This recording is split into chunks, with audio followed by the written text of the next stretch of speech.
자, 오늘은 이 저녁에 지금 절기에 대해서 계속 보고 있어요. 근데 감사하게도 또 이번 주일, 돌아오는 주일이 어떤 절기죠? 이제 부활절과, 근데 오늘 본문 말씀이 사실은 부활절과 굉장히 깊은 관계가 있는 말씀이죠.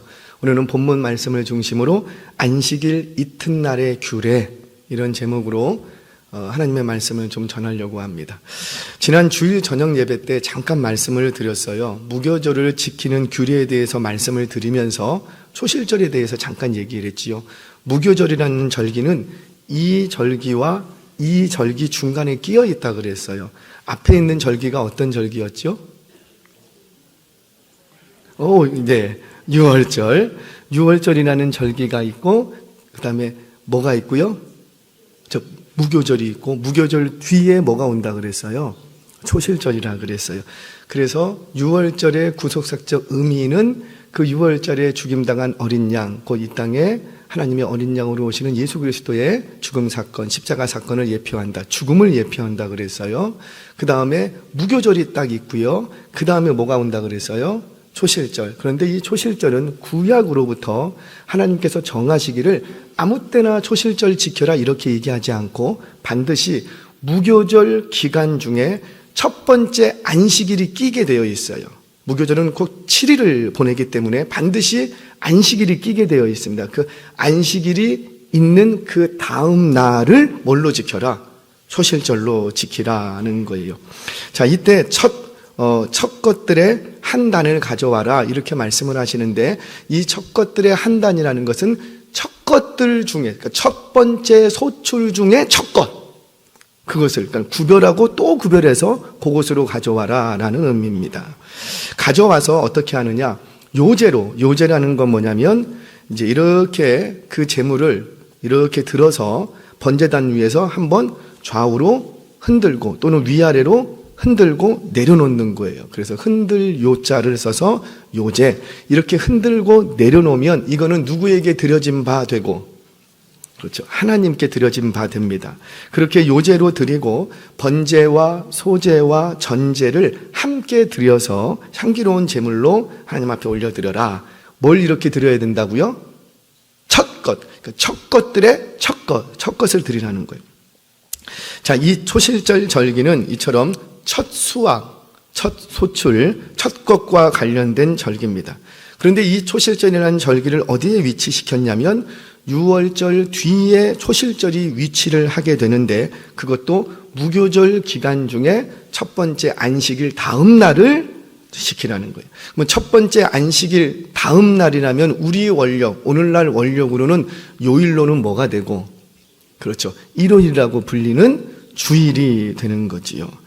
자, 그래서 구약의 초실절이라는 이 절기 속에는 유월절에 죽임당하신 그 어린 양 되시는 예수님께서 안식 후 첫날 부활하실 것에 대한 앞선 예표적인 상징적인 절기였다라는 거예요.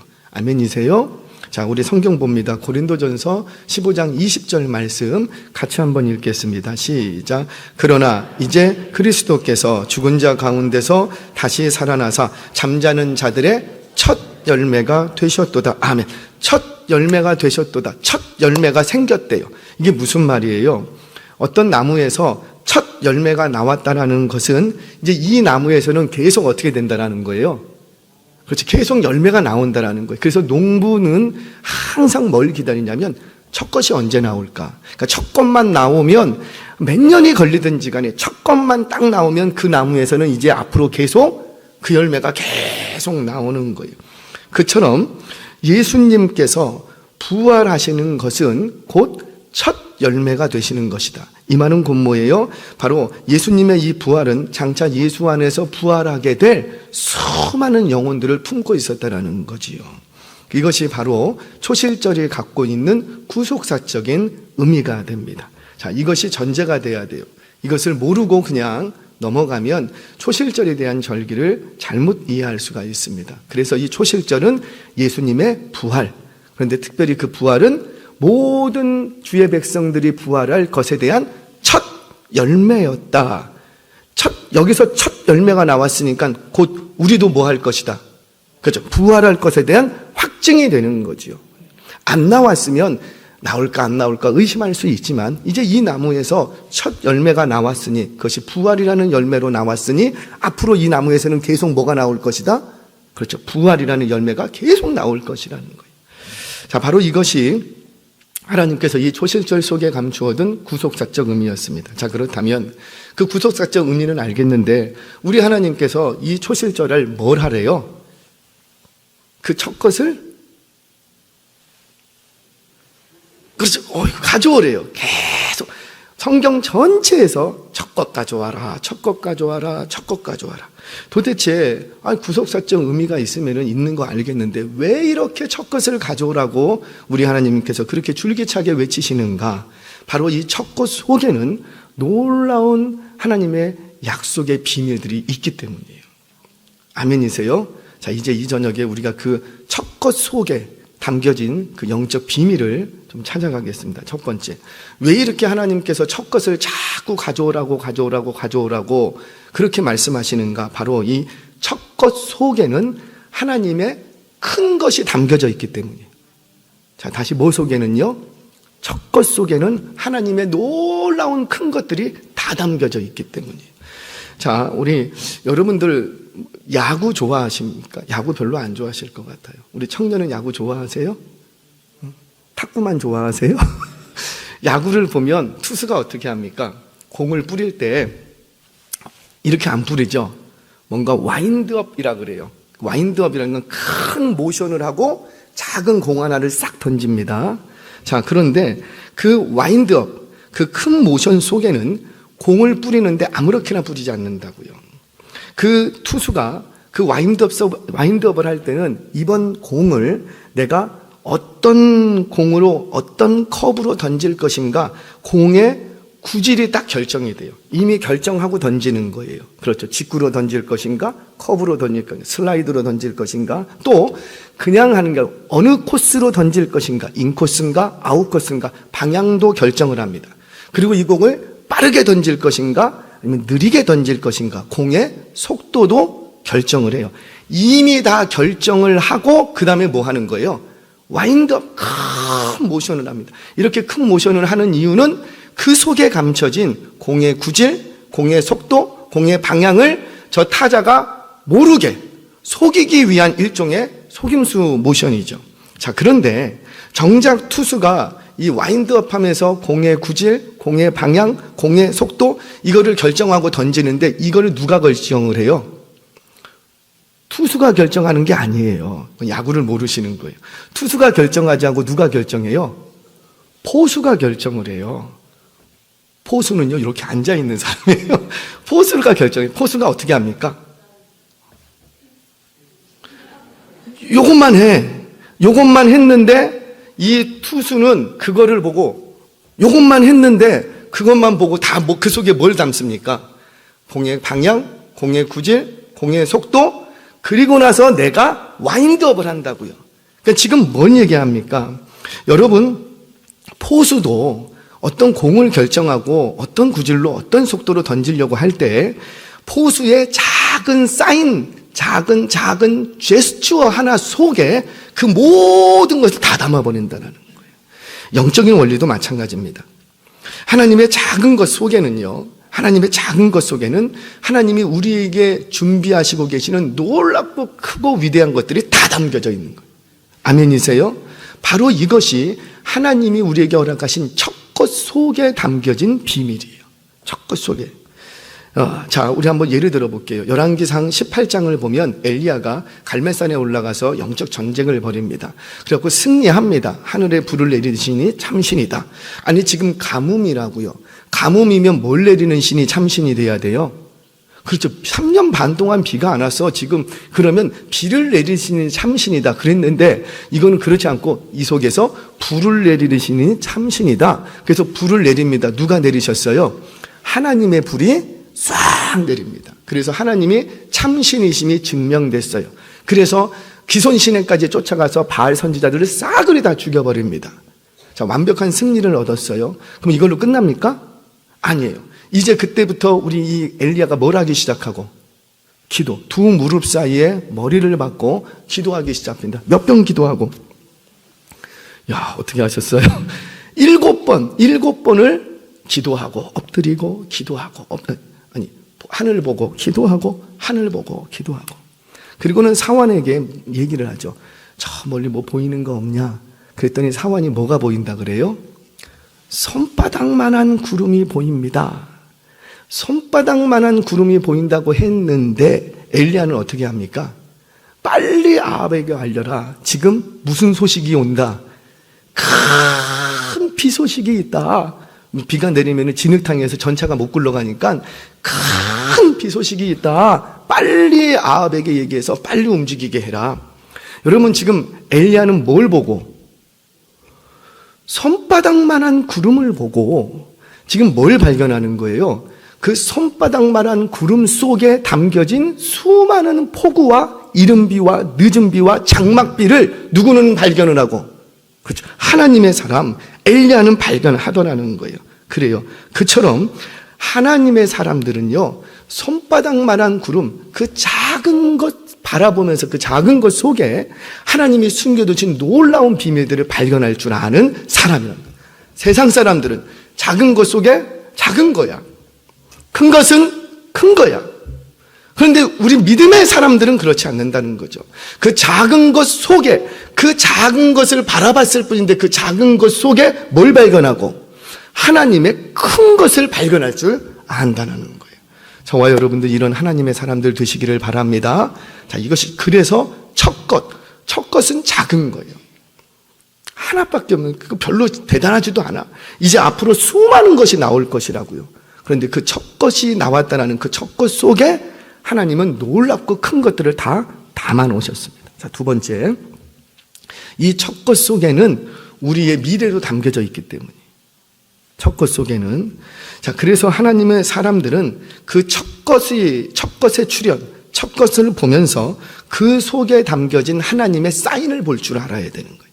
마치 포수가 이렇게 앉아서 손가락 몇 개만 2번 까딱까딱 했을 뿐인데 그 작은 죄수추어 속에, 이번 구질은 커브로 해야 되겠구나, 직구로 해야 되겠구나, 빠르게 던져야 되겠구나, 느리게 던져야 되겠구나, 인코스구나, 아웃코스구나, 이거를 다 결정하고, 그러니까 그 죄수추어 속에 이걸 다 볼 줄 안다는 거죠.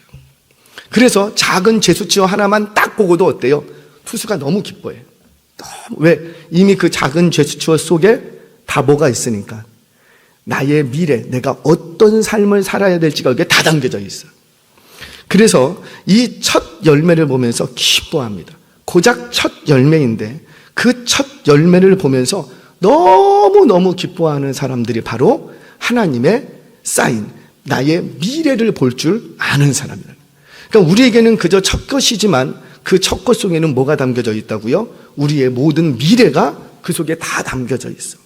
그래서 첫 것을 보고 기뻐하는 거예요. 자, 우리 성경 봅니다. 고린도전서 16장 15절 말씀 같이 한번 읽겠습니다. 시작. 형제들아, 스데바나의 집은 곧 아가야의 첫 열매요 또 성도 섬기기로 작정한 줄을 너희가 아는지라 내가 너희를 권하노니. 그러니까 지금 누구를 칭찬하는 거예요? 스데바나를 왜 칭찬하는 거예요? 고작해야 아가야의 첫 번째 열매뿐이라고요. 이제 예수 믿는 가정 한 가정 출현했을 뿐이에요. 그럼에도 불구하고 바울은 이 아가야에서 맺어진 첫 가정을 보면서 얼마나 기뻐하는지 몰라. 왜 기뻐하는 거예요? 이게 엄청나게 많아서 기뻐해요? 아니에요. 앞으로 이 가정을 통해서 이 아가야 지역에 출현할 수많은 믿음의 가정들을 바라보는 거예요. 미래를 봤다라는 거죠, 미래를. 우리가 선교지에 가면 선교사님들이 그렇게 기도하고 기다리는 게 있습니다. 첫 번째 회심자. 첫 번째 회심자만 일어나면 이 마을에서는 계속해서 앞으로 이제 회심자들이 일어날 거라는 거예요. 그러니 첫 것 하나 봤을 뿐인데 이 바울은 너무너무너무 기뻐하는 거예요. 왜? 그 첫 것 속에 이 지역의 미래를 다 봐버렸기 때문에. 한 군데 더 봅니다. 로마서 16장 5절 하반절 말씀. 자, 시작. 내가 사랑하는 에베네도에게 문안하라. 그는 아시아에서 그리스도께 처음 맺은 열매니라. 아멘. 여기서 아시아에서 처음 맺은 열매라는 건 순교자인지 아니면 첫 번째 회심자였는지 정확히 알 수는 없어요. 근데 어떤 식으로든지 간에 지금 바울은 누구를 자랑하고 있는 거예요? 첫 번째 맺은 열매, 그것을 그렇게 자랑질 하더라는 거예요. 왜 그래요? 그 바로 첫 열매 속에서 미래를 바라봤기 때문입니다. 우리 한 번 더 읽겠습니다. 고린도전서 15장 20절. 이 말씀이 왜 이렇게 중요한가, 우리에게 소망이 되는가, 같이 한 번 더 읽습니다. 시작. 그러나 이제 그리스도께서 죽은 자 가운데서 다시 살아나사 잠자는 자들의 첫 열매가 되셨도다. 바울이 왜 이렇게 예수님의 부활을 노래하고 자랑하는가? 바로 그 첫 열매가 되셨다는 이 첫 열매 속에는 어마어마한 부활의 영광이 감춰져 있기 때문이에요. 어마어마한 부활의 영광이. 바울은 그 첫 열매를 보면서 그 속에서 우리에게 장차 이루어질 그 미래를 바라봤다라는 거죠. 바라봤다. 사랑하는 여러분, 눈에 보이는 건 아주 작은 것인데 그 속에는 장차 하나님께 돌아오게 되는 수많은 열방들을 품고 있다라는 거예요. 이게 바로 첫 열매 속에 감춰진 하나님의 사인, 하나님이 준비하신 포구였던 것이죠. 저와 여러분들 그 속에서, 이제 첫 열매 속에서 나의 미래를 발견하고 첫 열매 속에서 아주 작은 것이지만 그 속에 담겨준 하나님의 놀라운 큰 것들을 바라볼 수 있는 믿음의 눈을 가지시기를 주의 이름으로 축원합니다. 자, 이제 믿음의 눈을 가졌어요. 그러면 이제 이 다음이, 눈만 가지면 그걸로 되는가? 아니죠. 이 다음이 더 중요해요. 왜 이렇게 첫 열매를 자꾸 하나님은 가져오라고 하시는가? 바로 그 첫 것을 하나님께 가져가면, 첫 것을 하나님께 드리면 책임져 주겠다는. 나는 뭐만 드렸는데, 첫 것만 드렸는데 하나님은 나를 책임져 주시겠답니다. 자, 저는 농사를 안 지어봤어요. 그래서 나무에 대한 식견이 별로 없습니다. 근데 이렇게 시골에 가면 나무들이 이렇게 세워져 있어요. 그러면은 저는 그 나무를 이렇게 보면서 무슨 나무인지 도통 모르겠어. 길거리에도 나무가 이렇게 새로 심겨진 나무들이 있잖아요. 근데 어떤 분들은 이렇게 보고는 아, 이건 감나무네, 아, 이거는 사과나무네 아는데 저는 도통 모르겠어요. 이 식견이 없어요. 그런데 저도 때가 되면 알게 됩니다. 이게 무슨 나무인지 어떻게 알까요? 꽃이 피면 저는 몰라요.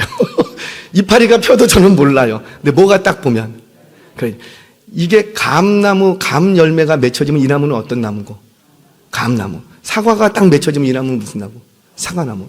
여러분들 집에 있는 나무는 올해는 감이 나왔다가 내년에는 사과가 나오고 그렇습니까? 안 그렇잖아요. 이게 무슨 말이냐면 첫 열매는 그 나무가 어떤 나무인지를 확인시켜 줍니다. 확증하는 것이 되는 거예요. 그래서 또한 이 확증할 뿐만 아니라 앞으로 이 나무에서 어떤 열매가 계속 맺혀지게 될지에 대한 보증수표와도 같은 거예요. 이걸 뭐라고 하냐면 대표성의 원리, 이렇게 얘기합니다. 우리는 뭐만 봤는데? 첫 열매만 봤는데 이 나무가 어떤 나무고 앞으로 이 나무에서는 무슨 열매가 맺혀질지 다 알아버려. 이걸 대표성의 원리라고 합니다. 성경은 이것 때문에 그 첫 열매를 가져와라 자꾸 요구하시는 거예요. 왜 그러는가? 너가 지금 얻게 된 그 모든 수확이 나로부터 왔다라는 것을 믿는다면 너 그 첫 열매를 내게 가져오라는 거예요. 첫 열매를 내게 가져오면 하나님이 가져오지 않은 나머지 열매, 그 나무에서 계속 나게 앞으로 이렇게 계속 앞으로 열매가 맺어질 텐데 오늘 첫 열매를 나에게 가져오면 앞으로 계속 맺혀질 그 열매를 내게 안 가지고 와도 그 모든 것을 다 누구 거로 인정해 주겠다? 그렇죠. 하나님께 드려진 걸로 인정해 주겠다는 거예요. 나는 뭐만 드렸는데? 첫 것만 드렸는데, 이 나무에서 첫 것만 드렸는데, 첫 것을 드렸을 뿐인데, 이 나무에서는 첫 것이니까 앞으로 계속 맺혀진다고요. 근데 계속 맺혀지는데, 그거 안 갖고 와도 첫 것을 드리면 나머지 것도 다 하나님께 드려진 것으로 인정해 주겠다는 거예요. 자, 그러면 하나 질문합니다. 만약 첫 것을 드릴 때 드리지 않은 나머지가 하나님의 것으로 인정된다면 첫 것을 안 드렸는데, 첫 것만 안 드렸을 뿐인데 첫 것을 안 드리면 나머지 것도 하나님의 것이라 아니라 아닌 게 돼버린다는 거예요. 이게 대표성의 원리라는 거예요. 자, 이 논리를 잘 기억하세요. 지금 한 분, 두 분이 아직 이해를 못 하셨는데 잘 기억하세요. 첫 것을 드리면 드리지 않는 나머지 것도 하나님의 것. 근데 첫 것을 안 드리면 드리지 않는 나머지 것도 하나님의 것이 안 된다는 거예요. 자, 그리고 이 첫 것에 대한 그 첫 것을 가져오게 된 배경을 조금 설명을 할게요. 다 아시는 내용이니까 정리만 합니다. 이스라엘 백성들이 출애굽 400년 종살이를 하죠. 이때 하나님께서 내 백성의 고통을 봤다. 보고 듣고 알았다. 그래서 내가 내려가서 너희들을 구원하려고 한다. 이렇게 말씀을 하십니다. 우리 성경 봅니다. 출애굽기 3장 7절 말씀 같이 읽겠습니다. 시작. 여호와께서 이르시되 내가 애굽에 있는 내 백성의 고통을 분명히 보고 그들의 감독자로 말미암아 부르짖음을 듣고 그 근심을 알고. 지금 누구 백성이라? 내 백성. 그러니까 이 백성들을 내가 내려가서 구원할 건데, 구출할 건데, 구출하는 이유가 뭐라? 뭐 가진 게 많아서? 아니면 대단한 능력이 있어서? 아니면 뭐 하나 구원해 놓으면 엄청난 뭔 일을 할 것 같아서? 그래서 구원하겠다는 거예요? 아니에요. 이유가 뭐라? 내 백성. 내 거. 내 백성이 고통당하는 것을 내가 보고 듣고 알았다는 거예요. 그러니까 내 백성이 고통당하고 있으니 이제부터 내가 어떻게 하겠다? 내 백성을 구원하겠다는 거예요. 이것이 그래서 구원하시기 위해서 우리 하나님께서 하셨던 것이 10가지 재앙. 그 10가지 재앙은 사실상 애굽을 향한 하나님의 심판이었던 거죠. 그 10가지 재앙 중에서 가장 마지막에 주셨던 재앙이 뭐라? 그렇죠. 장자의 죽음 재앙이었어요. 자, 하나님께서 초태생은 무엇이든지 간에 그게 사람이 됐던 짐승이 됐던 무엇이든지 간에 그 첫 것은 다 죽이겠대요. 쌍그리 다 죽이겠대요. 여러분, 애굽을 심판하시려고 했으면 생각해 보세요. 애굽을 심판하시려고 했으면 어떻게 하면 제일 간단해요? 여리고성을 무너뜨렸을 때 한번 생각해 보시라고요. 여리고성을 무너뜨렸던 것처럼 그냥 쌍그리 다 그날 다 죽여버리면 돼. 근데 우리 하나님께서 애굽을 심판하시는데 애굽을 다 죽이시겠대요. 다 죽이시겠다고 하면서 정작 죽이는 건 뭐만 죽이겠다? 장자만 죽이겠다는 거야. 장자만. 여러분, 장자를 죽인다는 의미가 뭐예요? 장자를 죽인다는 것은 그 장자 속에 담겨져 있는 나머지 것도 다 죽었다는 거예요. 다 죽었다는 거예요. 그래서 애굽 땅에 장자가 죽는 그날 애굽은 사망의 땅이 됐다. 아니, 집안에 장자만 죽었을 뿐이라고요. 근데 뭐 다 죽은 것처럼 사망의 땅이 됐다고 얘기를 하겠냐고요. 그 이유가 뭐라? 장자가 죽은 건 대표성의 원리를 따라서 장자에게 속해 있는 모든 나머지 것들이 다 죽어버린 거예요. 자, 이제 고센 땅에 있는 이스라엘 백성들은 이 장자의 죽음 재앙을 피할 수 있는 길을 알게 됩니다. 그게 뭐라? 어린 양의 피를 좌우 임방과 문설주에 바르면 이제 죽음의 사자가 넘어가는 거예요. 자, 그럼 이때 죽음의 사자가 건들지 않고 넘어갔으면 그 집안에 있는 누구를 살려준 거예요? 장자를 살린 거죠. 장자를 죽이려고 했는데 피를 뿌려서 누구를 살린 거예요? 차자를 살린 게 아니고 장자를 살린 거예요. 근데 장자만 살렸을 뿐인데 그 집 안에 있는 모두가 다 살아버려요. 이게 바로 대표성의 원리예요. 여러분, 예수 그리스도의 십자가의 죽음이 왜 나의 죽음이 되고 예수 그리스도의 부활이 왜 나의 부활이 되는가? 자, 우리 고린도전서 15장 21절 말씀. 이 원리 때문에 그렇죠. 같이 읽겠습니다. 시작. 사망이 한 사람으로 말미암았으니 죽은 자의 부활도 한 사람으로 말미암는도다. 아멘. 그 한 사람이 누구예요? 그렇죠. 예수 그리스도. 그런데 사망의 한 사람, 앞에 있는 한 사람은 우리의 장자, 첫 사람 아담이 되는 것이고, 또 죽은 자의 부활, 이건 또 누가 되시고, 두 번째 아담 이렇게 얘기하는데 하나님으로부터는 우리의 장자 되시는 누구와? 예수 그리스도의 죽음과 부활을 얘기하는 거예요. 그러니까 장자가 죽음으로 다 죽고 장자가 삶으로 다 사는 거예요. 이게 대표성의 원리라는 거예요. 자, 그래서 장자 되시는 예수님께서 죽으실 때, 그 십자가 위에 죽으실 때 누구도 죽고, 그렇죠. 나도 죽고, 둘째인지 셋째인지 넷째인지는 모르겠으나 나도 죽고. 근데 예수님께서 죽음을 이기시고 부활하시고 다시 사실 때 누구도 살고, 그렇죠. 나도 내가 둘째인지 셋째인지 넷째인지는 모르겠지만 장자의 개념이 그런 개념을 갖는다는 거죠. 자, 이렇게 애굽의 장자 죽음 사건 이후부터 첫 것은 다 누구 것이 되고, 그렇죠, 하나님의 것이 됩니다. 첫 것은 하나님의 것. 어린 양의 피로 생명을 건짐받은 너희는 그 장자가 죽는 날에 다 죽었어야 되는데, 그 장자, 예수 그리스도의 피 흘리심으로 말미암아 장자가 다시 살게 되었으니 이제 장자는 다 누구 거? 하나님의 것이 됐다는 거. 하나님의 것. 자, 그러면 하나님께 드린 장자가 하나님의 것이면 차자, 넷째도 다 누구 거가 되고 하나님의 것. 자, 그런데 하나님의 독특한 성품 중에 하나는 뭐냐면, 하나님께서는 뭐만 책임지시냐면 내 백성만 책임지신다고. 내 것만 책임지시는 거예요. 다른 것들 책임지지 않으신다고요. 다른 것들을 내버려 두세요. 가던 길로 가도록 내버려 두시오. 하지만 누구만 자꾸 건들고 하나님의 것. 왜? 이 백성들은 다 가던 길로 가면 안 돼. 그래서 내 것만 하나님께서 책임져 주시는 거예요.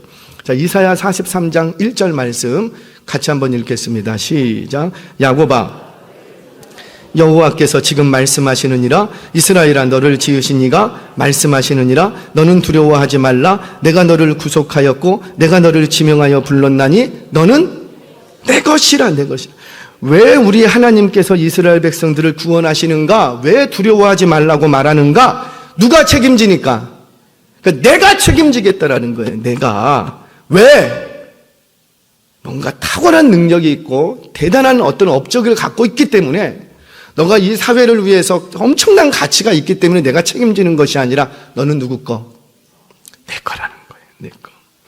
이사야 49장 16절에서 19절 말씀, 좀 긴 본문이지만 천천히 같이 읽겠습니다. 시작. 내가 너를 내 손바닥에 새겼고 너의 성벽이 항상 내 앞에 있나니 내 자녀들은 빨리 걸으며 너를 헐며 너를 황폐하게 하던 자들은 너를 떠나가리라.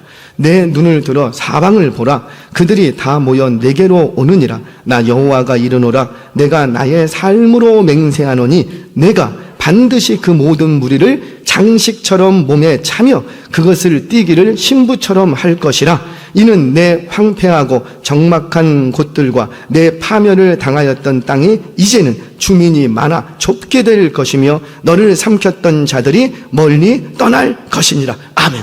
이 말씀이 누구에게 하시는 말씀이냐면, 이미 패망해버린, 이미 그 땅에서 쫓겨나버린, 모든 영광을 다 잃어버린 이스라엘 백성, 완전히 망해버린 이스라엘 백성들에게 소망을 주시는 회복의 말씀이라고요. 너는 내 손바닥에 새겼다. 너의 성벽이 내 앞에 항상 있었다. 지금은 망하고 너의 꼬락서니가 정말 별 본 일 없어 보이지만 너의 성벽은 항상 내 앞에 있었다. 그러면서 뭐라고 얘기하냐면, 너의 자녀들은 앞으로 빨리 걸을 것이고 너를 헐며 너를 황폐하게 하던 자들이 너에게서 떠나버릴 것이다. 할렐루야. 왜 이렇게 회복의 말씀을 주시는가? 왜 그런 거예요? 너는 누구 거니까? 내 거니까. 여러분은 한번 생각해 보세요. 어떤 건물이 너무 낡았어. 막 너무 그냥 손만 대도 부서질 것 같다. 그런 건물을 좀 새롭게 하고 싶어. 그러면 완전히 쓸어버리고 새로 짓는 게 낫겠어요? 아니면은 그냥 리모델링을 어떻게 해갖고 짓는 게 낫겠어요? 완전히 쓸어버리고 그냥 새로 짓는 게 낫지. 우리 하나님께서 이스라엘 백성들 그 망해버린 족속이라고요. 이미 죄 때문에 하나님 없다고 그러다가 망해버린 족속이에요. 포로로 끌려간 족속이라고요. 그런데 포로로 끌려간 그 망해버린 족속을 하나님이 왜 다시 찾아오냐고, 왜 다시 리모델링을 시키려고 하시냐고. 그냥 이참에 강한 민족이 있잖아요. 이참에 돈 많은 민족이 있잖아요. 이참에 많이 배운 민족이 있잖아요. 그 민족을 들여다가 내가 너로 새 언약을 맺고 내가 너로 내 뜻을 이루리라, 이렇게 하실 수도 있잖아요. 그런데 왜 우리 하나님은 그 수많은 열방 중에서 굳이 망해버린 족속을 다시 불러들이는가? 왜 그러는 거예요? 너는 누구 거? 내 거라는 거예요. 내 거. 무슨 말입니까? 우리 하나님의 독특한 성품 하나, 고집스러운 성품 하나가 있는데, 그것은 아무리 뛰어난 민족이 있더라도, 아무리 강하고 부유한 민족이 있더라도 하나님께서는 누구만 예뻐하시더라? 아무리 키가 자라다 말았어도 막 눈이 얼굴이 막 이렇게 했어도 내 새끼가 이뻐. 내 애만, 내 백성만 이뻐하시는 거예요. 이게 하나님의 고집스러운 참으로 하나님의 독특한 성품이시죠. 그래서 하나님은 누구만 책임지시냐면 내 백성, 내 것만 책임지시는 거예요. 아멘이세요? 자, 성경 한 구절 더 봅니다. 출애굽기 13장 2절 말씀. 정말 그런가? 같이 읽겠습니다. 시작. 이스라엘 자손 중에서 사람이나 짐승을 막노라고 태에서 처음 난 모든 것은 다 거룩히 구별하여 내게 돌리라. 이는 내 것이니라 하시니라. 아멘. 그러니까 내 것이니라 하시니라 이 말씀에는 곧 뭐도 있고 이제부터 누가 책임지겠다. 그렇죠. 내가 책임지겠다. 한 구절 더 봅니다. 레위기 27장 26절 말씀 같이 읽습니다. 시작. 오직 처음 난 것은 여호와께 드릴 첫 것이라. 소나 양은 여호와의 것이니 누구든지 그것으로는 성별하여 드리지 못할 것이며, 너가 아무리 하나님께 뭘 드리고 뭘 하고 싶어도 첫 것은 누구 거? 내 거니까 너 손대면 안 된다. 이거 가지고 뭐 하겠습니다. 절대. 제가 부교육자 시절에, 첫 것과는 관련이 조금 다른 문제인데, 부교육자 시절에 이제 제가 딱 갔어요. 갔을 때 이제 첫 해에 중고등부를 좀 고등부를 맡으라고 하시더라고요. 청년부로 맡기로 하고 갔는데 이제 청년부 목사님이 아직 인지를 결정하지 못해서 움직이지를 못하고 있는 상황이었기 때문에 급한 대로 일단 고등부를 담당하라고. 그래서 제가 1년을 고등부를 담당하고 그 다음에부터 이제 청년부로 넘어갔어요. 그런데 고등부를 담당하고 딱 있었더니 한 주나 두 주나 지났더니 목사님께서 저를 살짝 부르시더라고요. 그러더니만, 고 목사, 고등부에 부장 집사님이 계십니다. 안수 집사님이신데 부장 집사님이 참 성품도 좋고 믿음도 좋고 참 근실한 일꾼이십니다.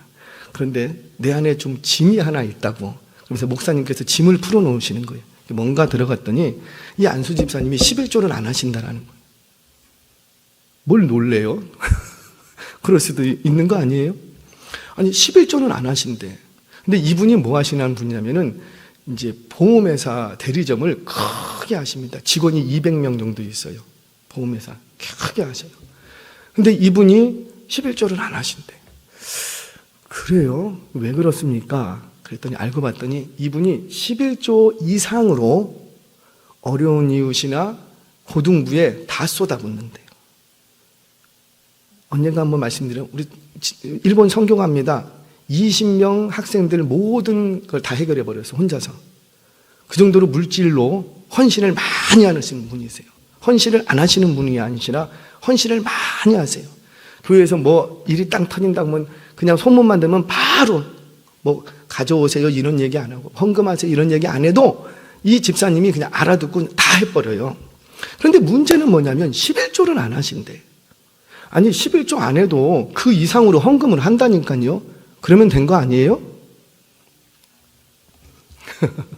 그래서 목사님이 이거 어떻게 하면 좋냐고. 제가 참 말을 못하고 마음이 좀 짐이 됩니다. 그래서 제가 이제 집사님하고 이제 새로 왔고 뭐 모르면서 이제 식사 한 끼를 하면서 얘기를 했죠. 집사님, 저는 헌금에 대해서 아이들한테 이렇게 설교할 겁니다. 그러면서 집사님한테 부장 집사님이시니까 딱 얘기를 했어요. 첫 번째, 11조는 누구께? 하나님에게. 그리고 내가 누군가를 섬기고 싶고 돕고 싶고 할 경우에는 어떻게 해야 되고? 플러스 알파. 더 하는 거지 요걸 가지고 요쪽으로 옮기는 게 아니라는 거예요. 제가 그렇게 아이들에게 가르칠 겁니다. 그렇게 얘기를 했어요. 그랬더니 이제 이 집사님이 한 일주일 있다가 저한테 전화 왔어요. 목사님, 제가 아무래도 올해는 일이 많아져서 이제 부장직을 내려놔야 될 것 같습니다. 저도 그 정도 눈치는 있잖아요. 왜 그러십니까? 엊그저께까지 잘하시다가 왜 그러십니까? 그랬더니 이제 그게 찔림이 됐던 거예요. 그래서 저랑은 사용 못하겠다고 내려놓겠다고. 근데 또 거기서 멈추면 안 되잖아요. 그래서 다시 만나갖고 또 얘기를 하고. 사실은 지금까지도 가장 많이 저를 지지해 주시는 집사님이 지금까지도 교회를 떠나온 게 벌써 10수년이 지났는데도 지금까지도 연락을 주시고 상황을 묻고 뭐 필요한 거 없습니까? 이렇게 돌봐준다 그러니까 이렇게 관계를 맺고 있는 집사님이 바로 그 집사님. 그 한 번의 사건을 통해서 사랑하는 여러분, 하나님의 것은 하나님의 것입니다. 요거 가지고 와서 요걸로 대체하는 게 아닌 거예요. 간혹 우리가 어떤 어려운 교회를 돕고 싶어요. 그런 교회들이 있어요, 없어요? 그냥 우리 성도님들이 오해하시면 안 되는데, 우리 교회는 큰 교회니까는 뭐 헌금이 많잖아. 근데 저 교회는 적어서 점점 힘들어. 그러면 어떻게 해요? 내가 드리는 11조, 뭐 우리 교회에서는 큰 힘을 못 발휘해. 그런데 거기다가 드리면은 너무 힘이 돼. 그러니까는 내가 드려야 될 11조를 어디로 가고? 거기로. 뭐 하나님 앞에서 이 교회에 드리든 저 교회에 드리든 무슨 상관이 있습니까? 그렇게 생각하실 수가 있는데 그거는 오해예요. 하나님께서는 여러분들이 만나고 있는, 여러분들에게 연결시켜준 그 교회를 통해서 은혜를 주십니다. 그 교회를 통해서 말씀을 주시고, 그 교회를 통해서 하나님의 뜻을 보여주시고, 그 교회를 통해서 여러분들 가정에게 필요한 때에 필요한 말씀들을 주세요. 아멘이세요?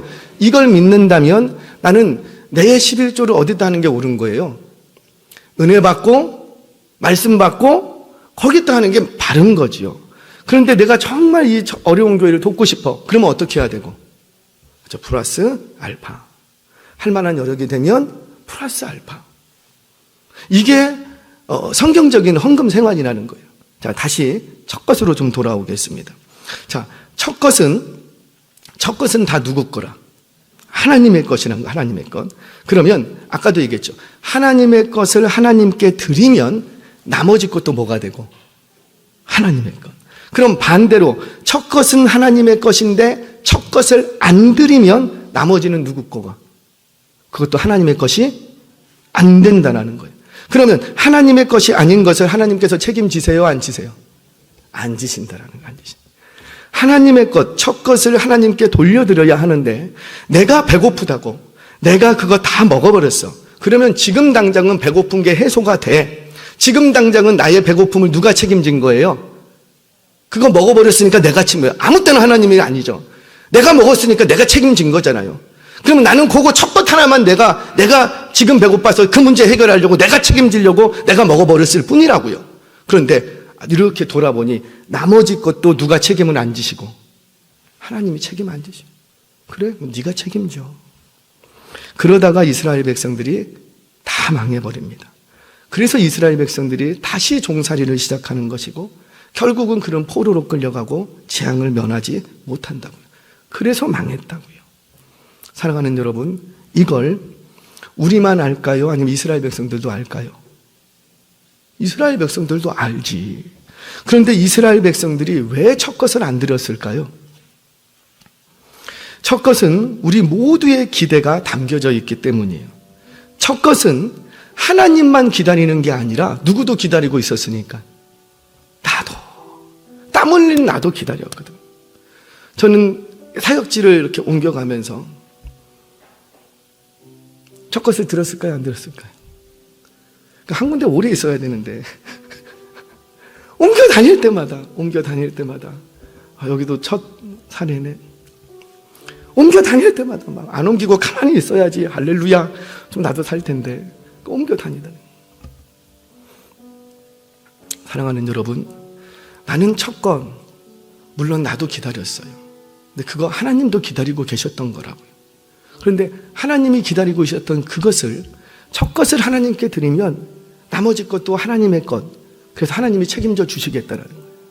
그런데 우리는 지금 당장 내 목구멍이 포도청이라고, 지금 당장 아이가 배고픈데 내가 얼마나 수고해서 얻은 것인데, 그래 수고했죠. 그 첫 열매를 얻기 위해서 얼마나 땀 흘리고 얼마나 눈물 뿌리고 얼마나 수고했겠어요. 그것을 내 수고에 대한 보상으로 생각한다면 그거 내가 먹어버리지. 그런데 그 수고에 대한 하나님의 보상이라면 우리는 그것을 누구에게 가져가고? 하나님께.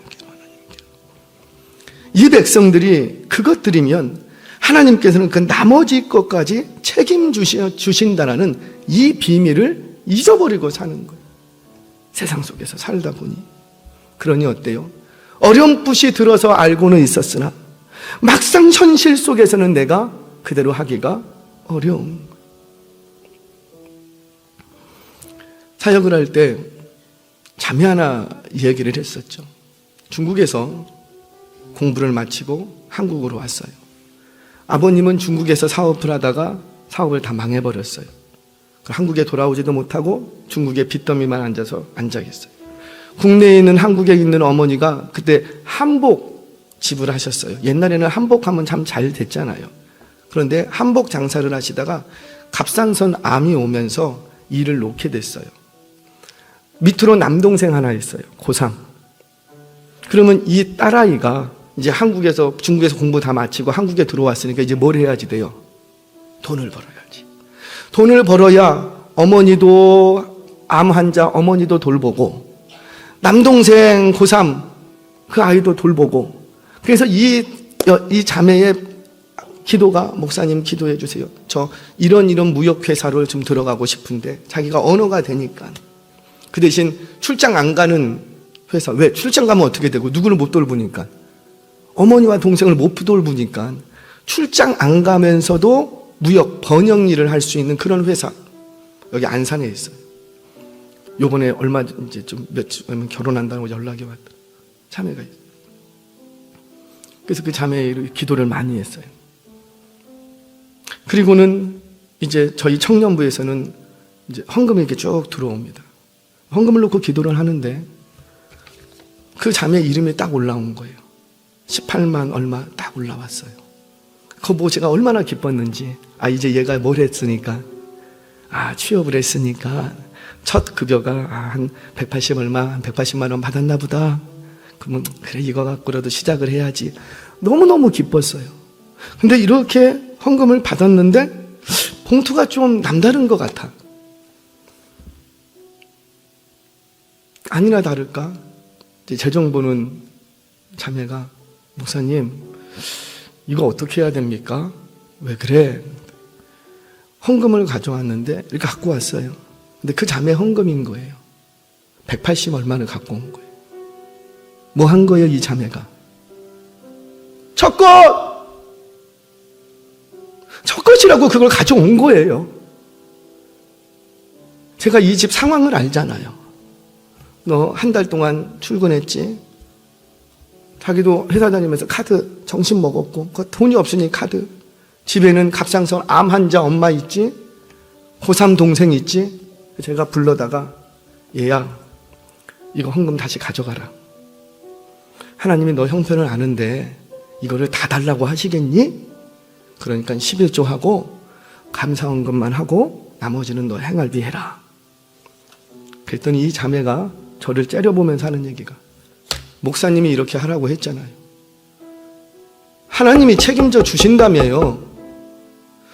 하나님이 책임져 주신다며요. 나는 내 인생 내가 책임지고 싶지 않습니다. 제가 얼마나 부끄러웠는지. 목사의 믿음이 이거밖에 안 들어. 얼마나 부끄러웠는지. 미안하다. 내가 너무 몰랐다. 미안하다. 설교는 첫 것 하라고, 첫 것 하면은 하나님이 책임져 주신다고 내 입으로 내가 설교해 놓고 나서는 정작 그 자매의 현실을 보니 차마 그렇게 하라는 말을 못 하겠더라고요. 죄송해요. 목사가 그 정도 믿음뿐이었습니다. 그 자매 온전히 다 드렸어요. 그렇게 드렸더니 그달 망했겠죠. 그래서 그 어머니 병수발 들고 어려워졌겠지요. 그리고 그 남동생 힘든 인생을 살았겠지요. 아니에요. 지금 벌써 10수년이 지났어요. 아니에요. 우리 하나님께서 다 책임져 주시다는 거예요. 아멘이세요? 암 투병 때문에 걷지도 못했어요. 저는 그때 처음 알았어요. 아니, 세상에 쟁반에 종이컵으로 커피 3잔을 들고 10걸음을 못 걸어. 10걸음을 걸고 주저앉아야 돼. 너무 힘들대요. 계단 5걸음을 못 올라가요. 뭔 이런 저질 체력이 있나 왔더니 진짜 그런 거예요. 진짜 그런. 그래서 그 집사님이세요.